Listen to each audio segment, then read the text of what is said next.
Ma'am ऐसा भी देखा जा रहा है कि आजकल सनातन धर्म हो या हिंदू धर्म, उसको बदनाम करने के लिए काफी सारे काम किए जा रहे हैं। आप देख लें बांग्लादेश में क्या हो रहा है, हिंदुओं के साथ क्या हो रहा है। और हम बालाजी का एग्जाम्पल लें, वहाँ पे भी जो प्रसाद है उसमें भी कुछ मिला हुआ पाया गया। तो ऐसा क्यों हो रहा है, और ऐसा हिंदू धर्म के साथ, सनातन धर्म के साथ ही क्यों हो रहा है? ये बिल्कुल सही कहा आपने। और ये इसलिए हो रहा है कि आपको पता ही है कि जो विधर्मी लोग हैं, दूसरे लोग हैं, और वो नहीं चाहते हमारा कि सनातन धर्म बचे या सनातन धर्म। और इसके लिए आपने देखा कि जब जब इनको मौका मिला है तब तब इन्होंने सनातन धर्म को हानि पहुंचाने की कोशिश की है और पहुंचाई है।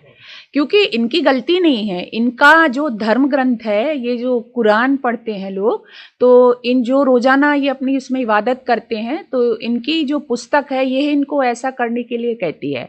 आप कुरान संख्या इनकी जो आयत है 29 सूरा तौबा, उसमें साफ लिखा है कि ए मोहम्मद पर ईमान न लाने वालों, ए अल्लाह की इबादत न करने वालों, तुम्हारे टुकड़े कर दिए जाएंगे, तुमको काट दिया जाएगा। कब काट दिया जाएगा? जब हमारी ज्यादा संख्या होगी।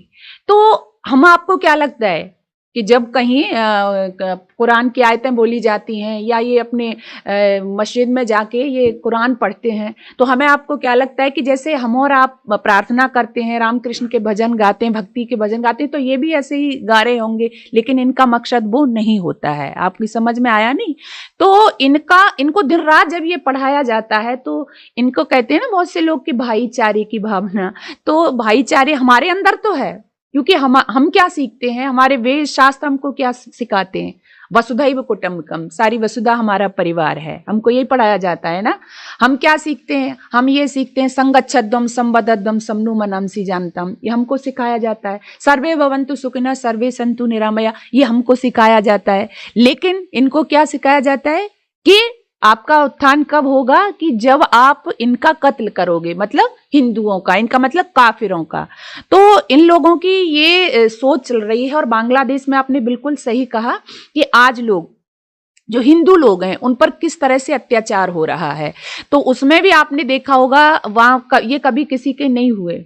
जो इस्कॉन मंदिर वाले थे, उन्होंने सबसे ज्यादा इनकी सहायता की, और उन्होंने सबसे पहले हमला किस पे किया? उन्हीं पे किया ना, उन्हीं मंदिरों को तोड़ा।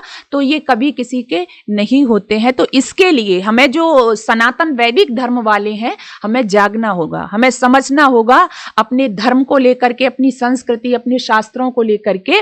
और सबसे जो मैं कहूंगी इस समस्या का समाधान है हमारे एकता के सूत्र में बंध जाना। जब तक हमारा एकाकीकरण नहीं होगा, क्योंकि समस्याएं तो हैं तो समाधान भी तो कोई होगा। तो समाधान है कि जब तक हम एक नहीं रहेंगे, जब तक हम मिलके नहीं रहेंगे, जब तक हम संगठन से नहीं रहेंगे, तब तक हमारे साथ इसी तरह से और ज्यादा, मैं कहूंगी इससे ज्यादा भी होगा। बांग्लादेश में हो रहा है, कहीं ज्यादा दूर नहीं है बांग्लादेश। कश्मीर में हुआ, कहीं ज्यादा दूर तो नहीं था। नित्य प्रति आपने कहा कि प्रसाद में मीट मिला है। अभी मुजफ्फरनगर में जूस के नाम पर उसमें पेशाब मिला हुआ निकला। तो मतलब बहुत सारी ये चीजें आप देख सकते हैं। फल सब्जी उनमें ये थूक लगा के बेचते हैं। तो इनका मकसद क्या है? कि मानवता थोड़ी ही होती है। तो क्योंकि इनको मानवता सिखाई ही नहीं जाती है, तो इसलिए हमें जागरूक होना होगा।